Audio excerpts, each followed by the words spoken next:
Hello everyone, প্রথমেই তোমাদের সবাইকে জানাই হ্যাপি নিউ ইয়ার। দিনটা ছিল 1 জানুয়ারি। আমি গেছিলাম প্রণয়দের বাড়ি সবার সাথে, মানে ওর বাবার বন্ধুদের মধ্যে সবার সাথে একটা ফ্যামিলি পিকনিক হয় প্রত্যেক বছর, বাট আমি আগের বছর যেতে পারিনি, এবার যেতে পেরেছি, তাই তোমাদের সাথে একটা ছোটো ভ্লগ শেয়ার করছি। আমরা কিন্তু গেছিলাম ধুলিয়ারার একটা পিকনিক স্পট, জায়গাটার নাম হচ্ছে ময়ূর মহল।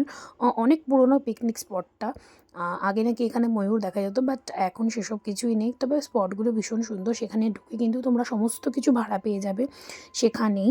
আর এটা ছিল আমাদের স্পটটা। তো আমরা সেখানে যাই, গিয়ে প্রথমেই ব্রেকফাস্ট করি, এরপরে কিন্তু আমরা একটু গান বাজনা করি এবং নাচানাচিও করি। তবে সেটা কিন্তু আমাদের বক্স দিয়ে না, পাশের স্পটে যে দাদারা ছিল তাদের থেকে রিকোয়েস্ট করে আমরা একটুখানি গান চালাই এবং আমরা নিজেরা একটু নাচানাচি করি এবং তারপরে সেখান থেকে আমরা বেরিয়ে যাই।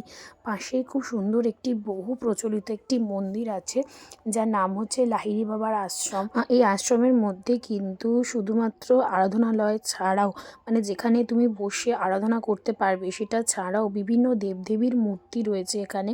এবং দেবদেবীর মূর্তির সাথে সাথে এরপর সেখানে কিন্তু দেখতে পাচ্ছিলাম আমরা প্রচুর পশু পাখি, যেটা কিন্তু ভীষণ ইউনিক লাগছিলো। আর এমন কিছু কিছু পশু পাখি ছিল যেটা আমি কখনো দেখিনি।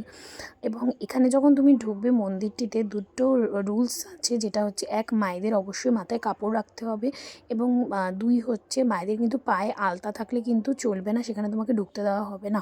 আর ভেতরে ঢুকে কিন্তু তুমি কোনোভাবে কোনো ফটো বা ভিডিওগ্রাফি করতে পারবে না, যেটা মনে হয় আমার মানা উচিত। আর এখানে ছিল কিছু আরাধনালয়ের কিছু বর্ণনা, যেটা চাইলে তোমরা পজ করে দেখতে পারো। অ্যান্ড দেন এসে আমরা কিন্তু আমাদের স্পটে এসে লাঞ্চটা নিই। লাঞ্চ ছিল আমাদের ভাত, ডাল, বেগুন ভাজা, বাঁধাকপির তরকারি, মাটন, চাটনি, পাঁপড়, মিষ্টি, যার মধ্যে কোনোটাই আমি দেখাতে পারিনি মাটনটা ছাড়া। তো এই ছিল আমাদের নিউ ইয়ারের স্টার্টিং। তোমাদের কেমন লাগলে অবশ্যই কিন্তু কমেন্ট করে জানিও।